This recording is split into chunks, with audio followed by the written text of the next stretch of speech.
Good morning. You know what day it is when it's dark out, when I'm up. And guess what? Yeah, we got more snow. So I had to get up extra early. Oh, look at, and I just got tennis shoes on. Had to get up extra early. I think it's a snow plows. Yep. Got up extra early because although this week it isn't snowing as I'm leaving, so that's a good thing. All right, time to time to brush the car off. I'm kind of over the snow though. This is the worst part, scraping it off. Some people said, oh, it's neat to see the snow because I'm from Florida or wherever, people who've never really lived in snow. And, you know, like I said, it can be pretty, but then you have to do this before you go anywhere. Scrape all that off. All right, we're here. It's 3:44.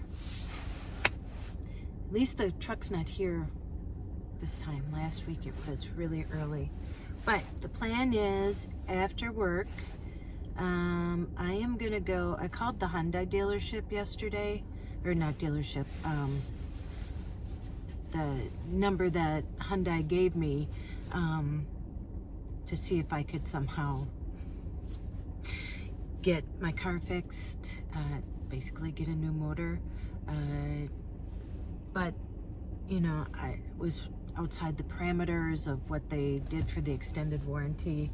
And the lady I talked to was very nice, very kind, and yeah, they won't budge on that. But she even told me that I could become part of the class action, so I mean, that's what I'll do. Yeah, so I plan on going to the Hyundai dealership after this and seeing if they will at least give me money for a trade-in for it. This is the third Hyundai I've had in a row, the second Hyundai Elantra, like pretty much this exact car. And so they know me, I've been like a faithful customer, because that's the only way I'm gonna get any money for it. I don't know, I'd have to junk it, because I can't sell it to anybody. I wouldn't do that. And I can't get it fixed because I think it would be like about 11,000. I think he said 11,000 or 6,000. My mechanic to like get a new motor, and he goes, and you don't know because there's parts and I don't know. Anyway, I don't know anything about cars, but yeah. And then I'm gonna look on the lot and see if they have anything used within my price range, and yeah, I'll go from there. But right now, we got work to do. We got totes to haul, and it's a smaller truck. It's 519 pieces, so that's nothing. That's nothing. I got this. I just wish McDonald's was open earlier because I need some coffee, but I have to wait till like somebody else shows up at like 6:30, and then I'll walk over and get coffee. All right. Okay. Come on. Let's go. Come help me. Okay.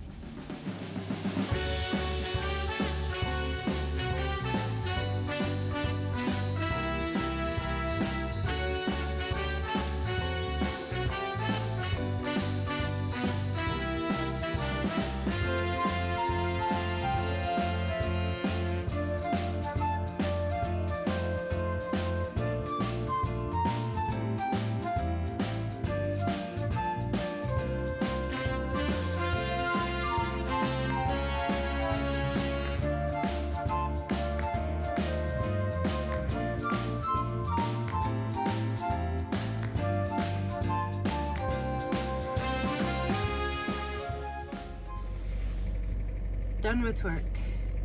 Somebody asked me before if I hear music when I'm dancing, And you know what's funny is I usually don't. There's usually either they don't have it on that early, but today they actually did. So yeah, it's kind of hard to dance when you have no like rhythm to dance to. So, but today Elton John was on. I forget what song it was, but at least I had a song I knew that I was dancing to. All right, we're gonna go. It's about 12:30. We're gonna go to the Hyundai dealership and see what they can do for me. So, all right, good vibes, good vibes, good vibes. Let's see if I can find a car. Good morning. So it's the next day. I left you where I was going into Hyundai. I thought maybe I'd be finding a car, but that is not the case. So, talked to a nice sales guy. We actually talked a lot about fitness. Told him the situation. And then they had somebody, because I asked what I would get for a trade-in.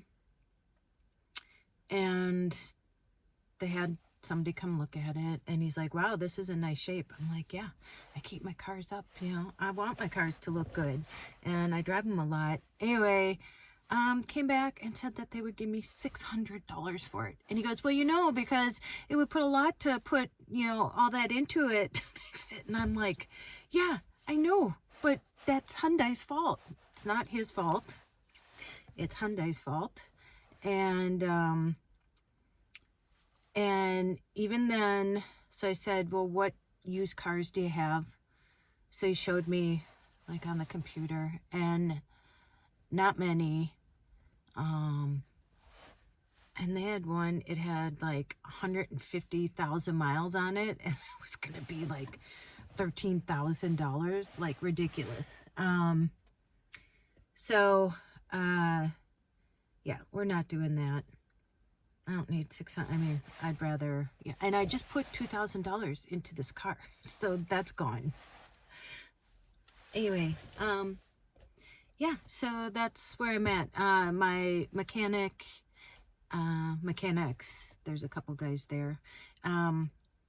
They know a guy, you know that guy. And so they're going to talk to him. They're going to look around. I have another guy who knows somebody. He works at O'Reilly Parts, and he's like, this guy, I think can help you out.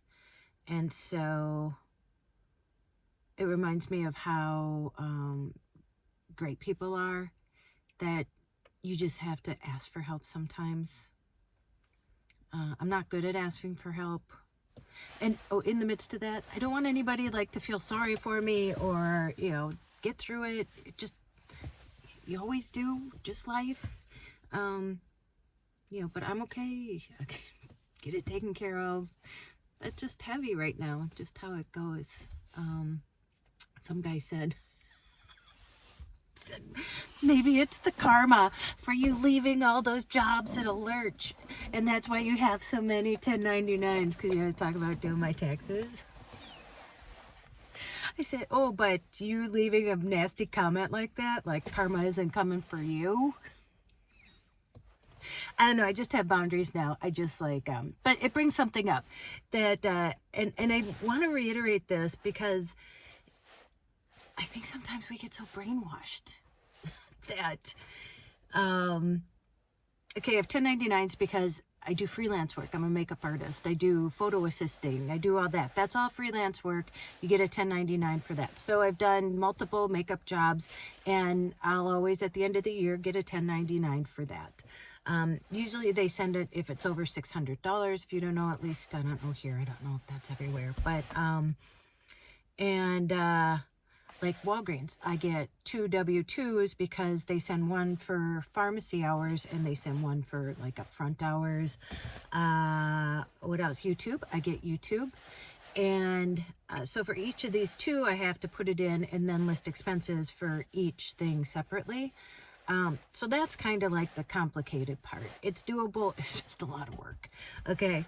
So,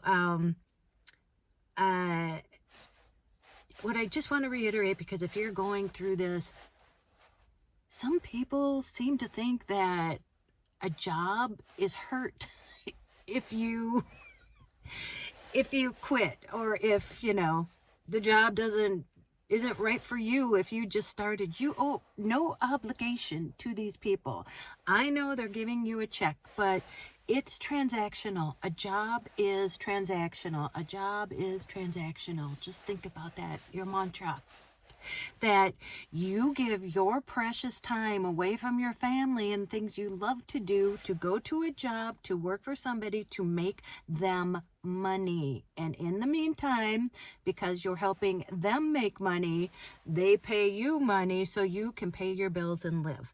That's all it is. That's all it is. That's all a job is. It's nothing more. It's nothing less. If you happen to love your job, I am so happy for you. I actually love working at Walgreens. I love it. I love the people I work with. We laugh. It's fun. I'm not micromanaged. I don't like Walgreens, the company. I can say that. Lots of people have said it.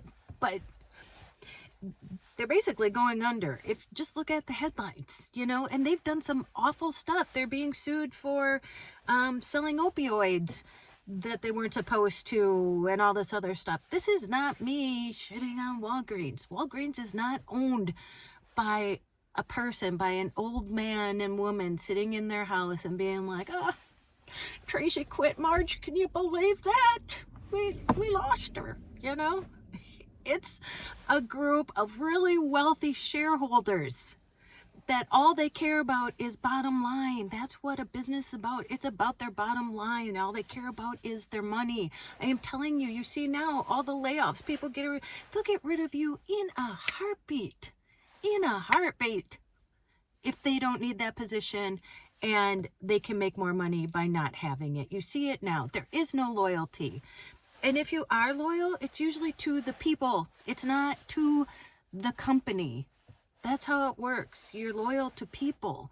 So, back in the day, if you worked for somebody and you really loved who you worked for, and a lot of times back then, my dad owned a shop. He was a lithographer. He worked his way up to co-owner because he was so good that the boss asked him to be a partner with him. My dad was the blue collar worker down working with the other guys, and the other guy was wearing a suit and dealing with the salespeople, and he still f***ed my dad over at the end and didn't pay him out what he was supposed to. So there's loyalty for you. And I know I'm a good worker.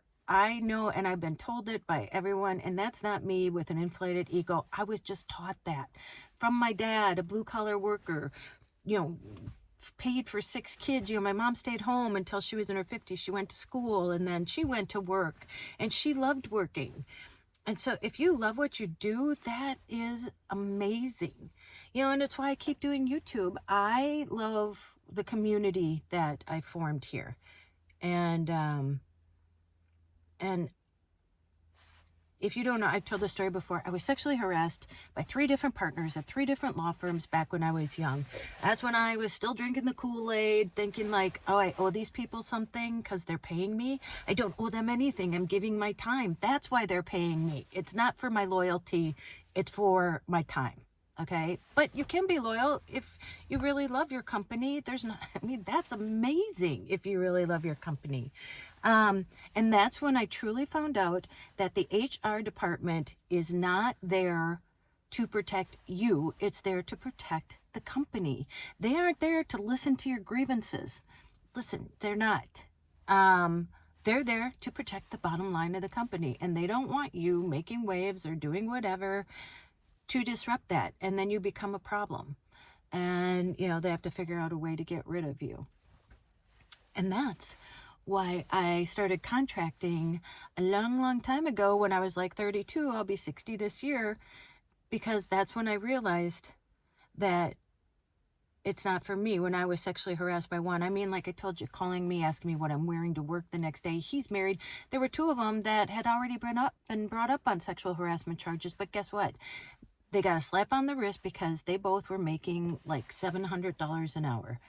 And as the lowlife that, I or whoever was working was making like a pittance. And so who do they need more? And they were partners.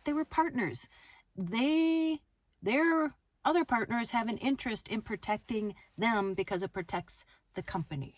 So what I want to tell you right now, and I hope you get it, and I hope you realize, you do not have to stay somewhere. It's transactional. You know how sometimes you get that 90-day period, like a test out for them. Like if it's not working, they can just let you go, And but that goes the same for you. If you don't like it, the school lied to me. And the people I love, like, well, I only worked there 6 weeks, and they're all like, oh my gosh, Tracey, we're gonna miss you. That's when I thought I still had another week. But because I really liked the people I worked with, and even the teacher said to me, Tracey, we don't know, 2 had already quit in 2 months, and they didn't tell me that. And so I'm not going to stick around for a shitty job that I'm not getting paid for, all in total like $17,000 for this hard job. Doesn't mean I didn't love the kids and I didn't love the people, but economically and mentally and physically, it wasn't worth it to me. And they lied to me to get me to work. So just know you have boundaries that people should not cross. And it's your choice. Although I will tell you, it is hard to find a job out there. That throws another wrench into it. I was going to do an upcoming video about, looking for a job, later in life here. Because you're on the tail end, and who wants to hire you? And I tell you what they're paying now. And they always put in, because I'm on Indeed, I still get things. But right now, I got things I got to take care of. I don't know. I'm just going to not sit on myself, but you know what I mean? Like, just sit myself for a while and take care of what I need to. I need a new car. I need to take care of my taxes and work at Walgreens. Joyce she broke her hip, so still working with that. But now I lost my train. Oh, I was going to make a video about, I've been watching videos about other people in the same boat. And it's not just for older people, it's for younger people. They have these ghost postings because it makes the company look good if they post that they're looking for people. They get some incentives, I guess. I don't know. I got to dig more deep into it. But I was going to do some research and do, post on that. So, yeah. But can you see I'm passionate about this? Because I want you to know they're paying you a check. It's not that they're paying it out of the goodness of their heart. And a lot of times you're being underpaid and micromanaged and overworked.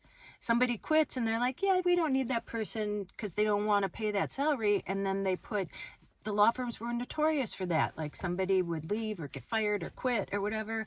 And they'd be like, oh, you know what? Till we find somebody, we're just going to dole the people that they had out to other people. And then they never found anybody else because then that became the new norm.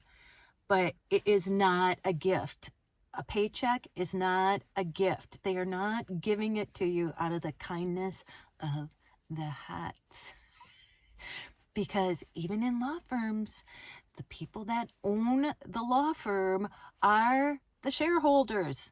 Somebody's been made a shareholder. Oh, yay for them. Somebody's been made partner. Yay for them.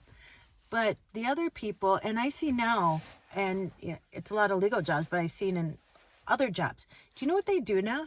They say the salary range is from like $40,000 to $70,000. Like, how can that be? How can there be a $30,000 difference for a job to apply for? And they're going to start you, probably they'll say like 50 and say, oh, but that's, at some point, yeah. How long are you going to have to work there to make $20,000 more? And they're all doing it now.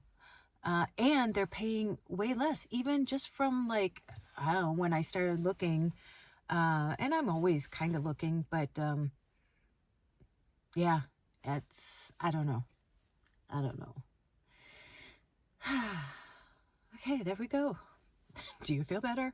I feel better. Okay. So just know, You work to make a paycheck to make a living. You're doing them a favor. They aren't doing you a favor. It's transactional. Okay, that's it. That's all I got for you. Okay, Jesse isn't feeling good. My daughter has strep throat. So I'm bringing over Chipotle. They went to urgent care yesterday.